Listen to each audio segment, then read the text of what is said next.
So let's move into those qualifying rounds. We Let's talked do it. last week about Carolina beating the Rangers, right? So we don't even covered the Rangers plenty.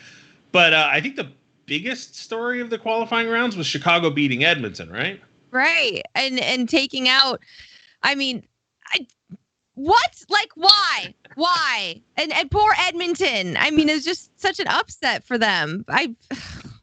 Yeah, well, like we said, superstars are great, but you got to have depth. And look, these were all best of 5 series, so you know, it was sort of wacky things. And the whole point of this was that you would have if no upsets happened, then what was the point of the bubble? So something had to happen. Yeah, but look, it's particularly painful for Kings fans because obviously Dominic Kubalik, right, had that huge opening game, and the Kings gave him up for a 5th-round pick, so that sort of stings. Tweeting all about it. Yeah. But look, Connor McDavid and Leon Draisaitl don't make the playoffs.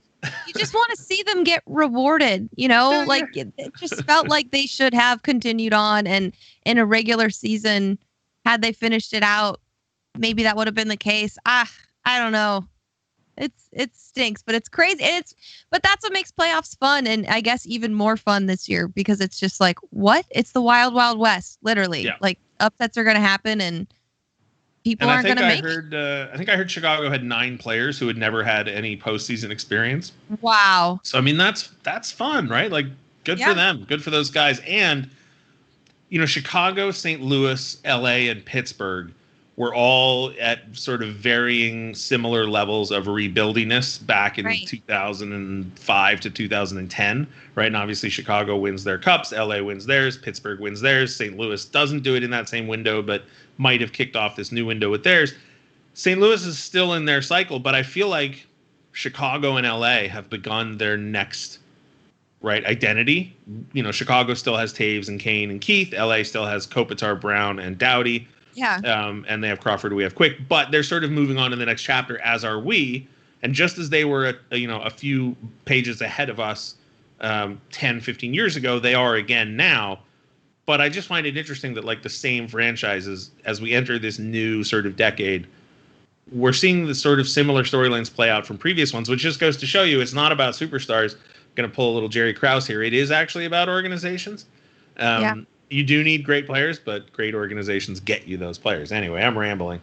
The other funny upset was the ramble. They're responding to it well right now. They are. Yeah. The other hilarious upset was the Maple Leafs losing to Columbus, and I mean, it's funny. I'm sorry, like, it's painful for those guys, but for the rest of us, it's funny. From a fan's perspective, there is a lot to point fingers at, or a lot to kind of go, The Simpsons, Ralphie. Yeah. Like, it's just there's a lot that I can see fans doing to kind of pick on them. I feel for the players so much to have playoffs continuing on in Toronto without them. Like, that's just got to sting. Also, what do you do when you're done and you're in your home city? Do you Uber home? How do you get out of the bubble? Is there well, I kept thinking about them and their families. Like, they're so close yet so far from their families and haven't been able to see them for so long. The second it all ends, what's the protocol? So I had this like little bit of a heartache for them. But it's hockey, it's sports. This is why we watch. We love the upsets. We want to see teams crawl back. We want to see John Tortorella be happy. Like, we don't want to see another, bummed out press conference where he doesn't want to talk to anybody. Like, it's just the thrill of it all. But, I have a big heart, and I think about the players and being in their own city, and I was just crushed for them. There's two franchises with kid genius GMs. It's Toronto with Kyle Dubas and Arizona with John Chayka. Now, John Chayka left Arizona. He essentially, I don't know if he quit or was fired, or it was one of those things where he said he was quitting and they said, "You can't quit, we're firing you." And he said, "You can't fire me." I don't know, but he's gone. Right. And Kyle Dubas had a bunch of angry things to say to the media about, what they have to say about Cody Ceci. So I don't know, guys. It looks like the kid genius route, heavy on analytics, might not be as all that it's cracked up to be. There was one more team loaded with superstar talent that lost to an underdog, and that was the Pittsburgh Penguins losing to the Montreal Canadiens. Now, I think most people assumed that either the Oilers, the Leafs, or the Pens would get that number 1 overall pick after losing in the first round. None of them did. Yeah. Montreal is probably the one underdog team that I'm with you, where I'm like, this is great. I'm more interested in how happy I am for them than how amused I was. You have a Canadiens bias, though. That's true. I do a little bit, sort of. It's selective when it wants to show itself. Yeah. Then there was 4 more series that I publicly stated I did not care about. Calgary beats Winnipeg, Arizona beats Nashville, Vancouver beats Minnesota, and the Islanders beat Florida. The only reason I think some of those series are interesting, like we mentioned John Chayka, but the Islanders beat Florida. Florida had Bobrovsky, who they took from Columbus. Nashville had Duchesne, who they took from Columbus. The Rangers had Panarin, who they took from Columbus. And all those teams lost, and Columbus won. So interesting, huh? Again, superstars are great, but you need a team. You need depth. You need defense. You need goaltending. Anything from those series that stood out to you? Anything that captured the imagination? Obviously, Vancouver has Pearson and Toffoli. Arizona has Brad Richardson. Carolina's got Derek Forbort, I guess. Sorry, Calgary's got Derek Forbort, not Carolina. Honestly, no. I've been, you know me, I've been a little bit removed because of all of my prep that I've been doing for baseball lately, that I've just been like keeping tabs on everything and was just shocked by the whirlwind of everything that happened with the amount and volume of hockey that we had. And what I was able, it's true. Like, and what I was able to tune into, it just was such a whirlwind that I was like watching it all happen in front of me with like this glazed over, like, okay, let me know when it's done and I'll like, have it's never an opinion. done, Carrlyn. We're going to be watching hockey forever.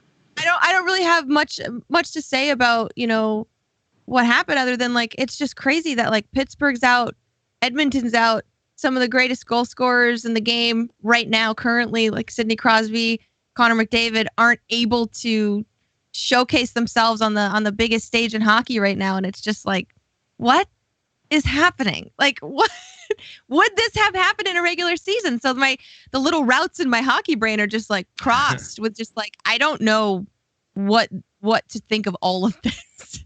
I think really I saw somewhere that 3 of the top 4 scorers got knocked out in the qualifying rounds. So, like you said, yeah. it's a bit crazy, but yeah. Yeah. Let's go ahead and move on to the first round of the playoffs. We've only had 2 days, and although I'm just getting an update from Kings HQ that Tampa Bay is now up 1-0 over Columbus, courtesy of Kucherov. So that's going on. But Tuesday, last week, Carrlyn, I said to you that I knew I would regret saying it, but there was too much hockey. Yes. And then Tuesday, we literally got too much hockey. Yes. A 5 overtime game between the Blue Jackets and the Lightning. 5 overtimes, that's a lot of overtimes. Yes. I was going to look it up. I was going to pull up a window. Maybe you know the answer to this. What was the longest overtime game in history of the postseason? Was it that one? No, I think it's from like 1934 or something crazy so like that. They didn't. Okay, but they were like going toe to toe, contending with like longest of all time. I want to say this was the 4th or the 14th. I can't remember which I heard, but there was a 6 OT game against, I want to say, the Islanders in Pittsburgh, like back in the 80s or 90s. I should have done my research for this, but you put me on the spot there. I'm not entirely sure. And I had the Google window open, and I was going to make it list like we knew what the answer was, but truth be told, we don't. It's a live show. So let's just look at the actual game for what it was. It's 5 overtimes, crazy. Right? 5 overtimes, a lot of hockey. 3 periods is a regular hockey game, right? Yeah. 3 overtimes. That's a whole other regular hockey game. So they've played 2 full hockey games. Then 2/3 of another hockey game. Yeah, it's a bit crazy. How tired would you be? I jokingly said, whoever wins that game, the win should have counted for 2 wins in the series. And when they started game 3, they should have a 1-0 lead heading into the second period. Right? Yeah. Like baseball rule, runner on second, starting in extra innings. Exactly. And real quick, Desert King said the game was 2 minutes short of being the longest game ever. So that's our unofficial reference person right there. Desert Kings, thank you. Kings HQ just sent me this. The longest NHL game went to 6 overtimes. That was in the 1936 Stanley Cup Finals. Mud Bruneto's goal gave the Detroit Red Wings a 1-0 victory over the Montreal Maroons. 217 minutes and 14 seconds is the record. That's a lot of hockey. Yeah. A lot. And it was a different kind of hockey back then too. So the speed at which they play now, like, what are you eating between intermissions? Like, is there pizza? Are there Red Bulls? Are you sleepy? Did you? I think you just have an IV hooked up. Yeah, like, what do you do? Does the coach have something to say every time? Does everybody just put their heads against the back of their stalls? Like, and what do you do with the equipment at the end of that? Like, my method of just tossing all the equipment in the trunk of my car and hoping that it's not too hot the next day really would not work. Joe and the rest of the equipment staff, Dana, they would be so bummed having to slug all that extra heavy, sweaty stuff. Oh my gosh. Wow. Here we go. Tampa Columbus was in fact the 4th longest all time. Thank you guys at Kings HQ. Thank you. 4 longest OT games: March 24th, 1936, Detroit, Montreal. April 3rd, 1933, Toronto 1, Boston 0. May 4th, 2000, Philadelphia, Pittsburgh. No, that can't be 2000. All right. August 11th, 2020, Tampa and Columbus. So there you go. Wow. I thought that game with Keith Promo scoring was a lot earlier than 2000, but maybe my memory's wrong. Now, Carrlyn, I heard a fascinating suggestion on one of the hockey shows I listen to. I apologize for not remembering who suggested this, but their suggestion was in the first round of the playoffs, you get 1 OT. In the second round of the playoffs, you get 2 OT. In the third round of the playoffs, you can play 3 OT. And in the final, it's just, right, it takes as long as it takes. But for each round, you add 1 period. And if at the end of that amount of time you don't have a winner, then you just go to the shootout. Never go to the shootout in the playoffs. Why would you do that? Why? Well, the argument is, and I actually sort of, like, I don't like the solution, but I sort of hear the argument. The argument is it's especially in game 1 of a playoff series. Okay. To go 5 OT, like, you're burning people out. Yes, that's just too much. But Jesse, hockey is a team sport. If you're relying on the skill of one person to put the puck in the back of the net, that's not fair. And maybe if you lined all the teams up, roster to roster, and put 1 against 1. Sure, you're gonna have a winner at the end of the day, but that is not fair. That is not why any team is there in the postseason. It's never because of one person. So why would you decide a game, especially too? What if it's a pivotal game? What if it's an elimination game? You cannot base a win off of one person, especially in the postseason when an entire team is the reason why you got there. If that's how they Gosh, I was just going to say if that's how they decided all season long, which they do, if it needs to be done. I just don't like that. I don't like that for the postseason. And I don't want to see it ever. Oh my gosh. Pinky agrees with me. She says, yes, Carrlyn. Yes. Thank you, Pinky. I appreciate you backing me up here. I hate the shootout. I hated the shootout when it was introduced. I think they should go back to ties. Yeah. It's just one of those things where I was listening to him. Anyway. What's that? I said no, but anyway. Yeah, no, I know. Nobody likes ties but me. I can't wish I could remember who it was that was saying it, but their argument just for the first time, they said, like, look, it's a TV show, it's a series of TV shows, and you just can't have in the first round like 5-6 overtimes. It's crazy. Now, the real answer is that almost never happens, right? Like that's the fourth longest in over 100 years of organized professional hockey. So not to worry. But there were other games that day. The Flames beat the Stars 3-1, and Vegas over the Hawks. Nothing terribly exciting there. But that 5 OT game did push the Boston Hurricanes game to the next morning. Yes. And Carolina was getting a bit mouthy on Twitter about how long the game was taking. Then, of course, first thing Wednesday morning at 8 a.m., that game goes 2 overtimes. Oh my gosh, that's a lot of karma. hockey. That's karma. Yeah. Oh my God. And I saw somebody in the Twitch chat saying there can never be too much hockey. Yep. I don't know, man. I don't know. 10 periods of hockey between 2 games. One of them starting at 8 a.m. West Coast time. That's a lot. That's a lot. It's not too much, but it's a lot. The Islanders. It's not. The Islanders beat the Capitals 4-2. Ilya Kovalchuk a -2 with no points in a game that his team lost by 2, so that's interesting. The Avs just crushed the Outs. They're my pick to win the Cup, and 40 shots on goal to 14 shots on goal. They beat them 3-0. The Avs are rolling. Yeah. I mean, they are just real good. The Flyers beat the Habs, so congratulations, Carrlyn, on your Flyers win.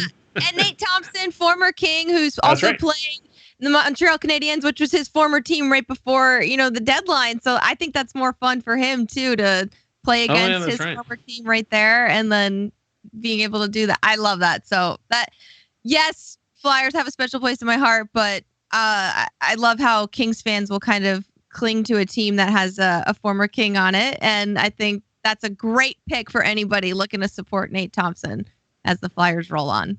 And speaking of former players, that's not a great transition. This guy's not a former player. He's a current player, and he's not even playing his former team. But where are my Tanner Pearson haters at, Carrlyn? Tanner Pearson, not in this chat. No, Tanner Pearson haters here. No, they're out there. They know who they are. The Vancouver Canucks defeat the St. Louis Blues 5-2. Tanner Pearson 2 assists and a +2. I will forever miss Tanner Pearson. I was rooting against Vancouver in the qualifying rounds for that sweet, sweet second round draft pick. But now that they're in, I'm pulling for Vancouver because of Tanner Pearson. Any player that's won a championship with the Los Angeles Kings moving on and going somewhere else and seeing success, you will root for them. I can't think of any player that you're rooting against that's been on either of those Cup teams, Jesse. I can't think of one. There's probably one out there, but I'm not going to spend too much time thinking about it. Don't think about it. Don't. And then, of course, we've got 4 more games today. And as we mentioned, the Lightning up against the Blue Jackets, courtesy of Nikita Kucherov.